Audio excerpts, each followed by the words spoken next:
Du fait de sa simplicité de construction, d'utilisation et d'entretien, de sa robustesse et de son faible prix de revient, le moteur asynchrone est très utilisé dans l'industrie moderne.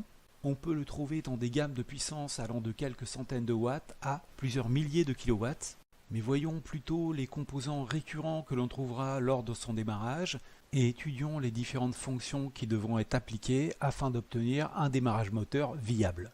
Alors voici un schéma de démarrage moteur sans automaintien. Nous allons afficher nos différents composants. Alors tout d'abord les composants de puissance, puis le transformateur abaisseur et ses protections afin d'obtenir une tension de sécurité avec laquelle nous alimenterons la partie commande comprenant les boutons poussoirs qui permettront de mettre en marche et d'arrêter notre moteur, mais aussi des voyants qui nous informeront sur l'état de notre process. Remarquez que sur un schéma électrique, tous les composants sont représentés au repos, c'est pourquoi les différentes protections de type fusible ne sont pas enclenchées.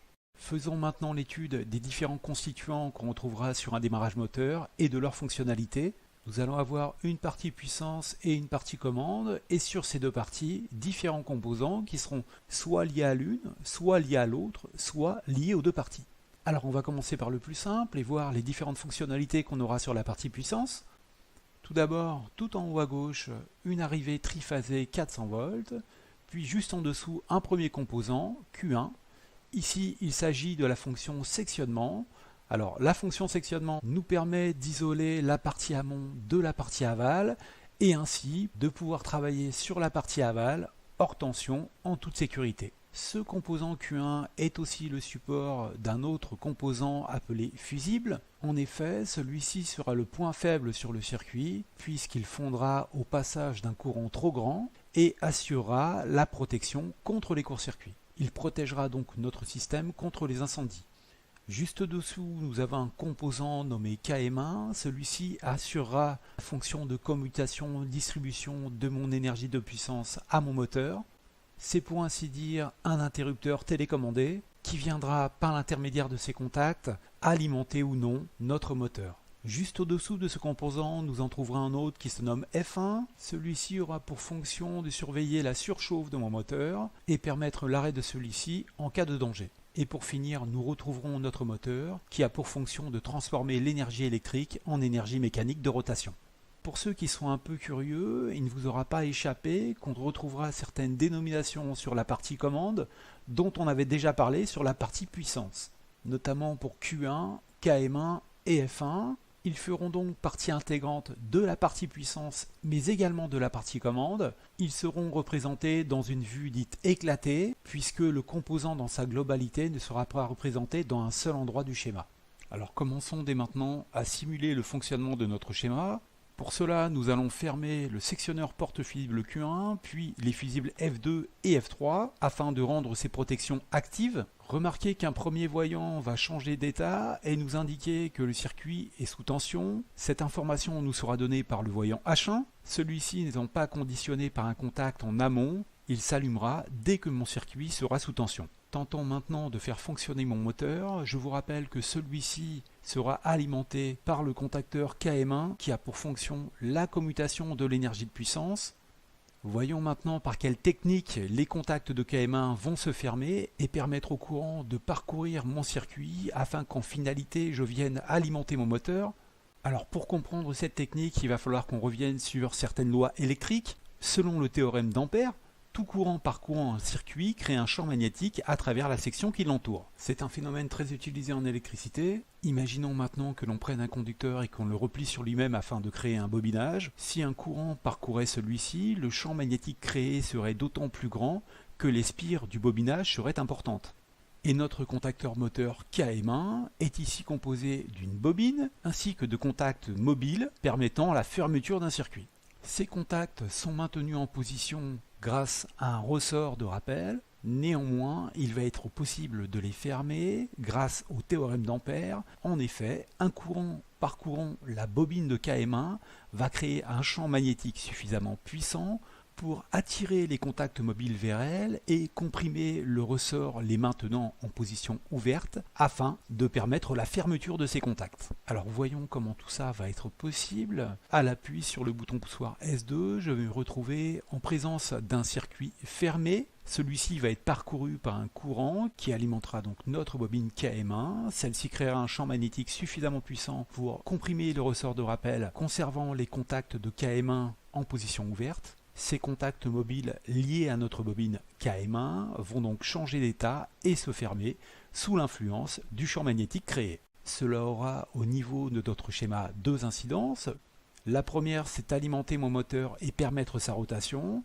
Et la seconde, c'est alimenter le voyant H2, voyant de visualisation de la marche moteur. En effet, au niveau de notre schéma, si l'on regarde le voyant H2, son alimentation est conditionnée par la fermeture d'un contact normalement ouvert de KM1.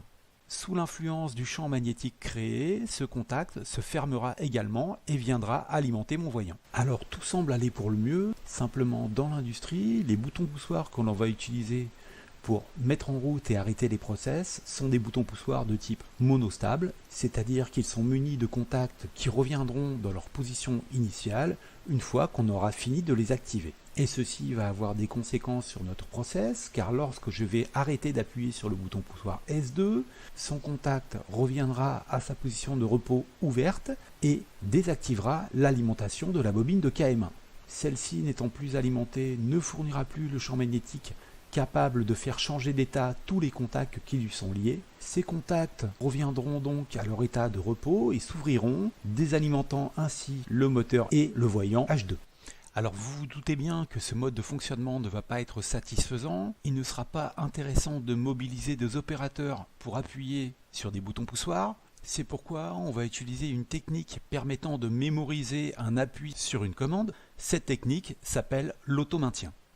Alors la méthode utilisée sera toute bête. Partons du principe qu'au moment du relâchement du bouton poussoir, celui-ci va revenir à sa position initiale et ouvrir le circuit d'alimentation de la bobine.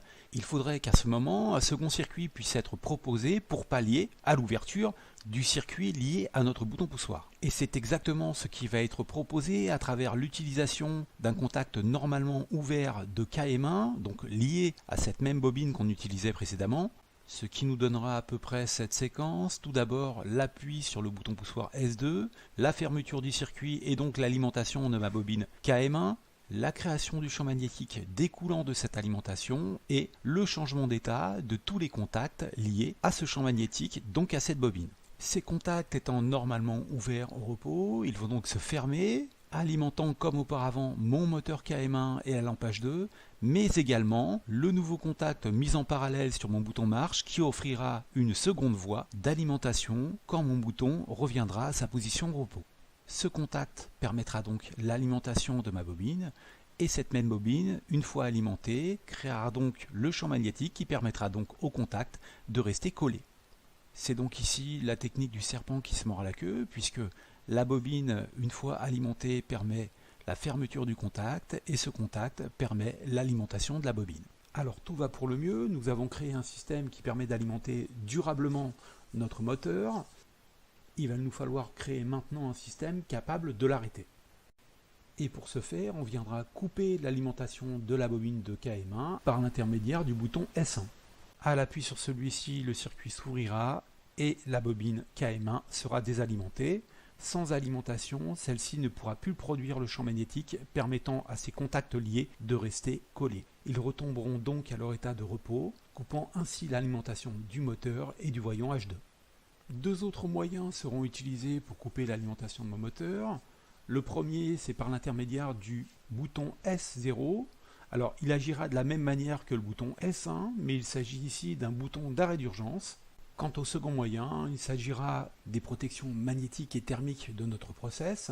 Tout d'abord, la protection thermique par l'intermédiaire du relais thermique F1 qui, en cas de surcharge moteur, viendra ouvrir le circuit en amont de la bobine KM1. Quant aux protections magnétiques, donc contre les courts-circuits, celui-ci pourra s'ouvrir à travers les fusibles F3, F2 ou encore plus en amont, Q1. Alors voilà, c'est tout pour cette vidéo. Dans les prochaines, nous viendrons étudier le double sens de marche ainsi que différents démarrages moteurs. Merci pour votre attention et à très bientôt.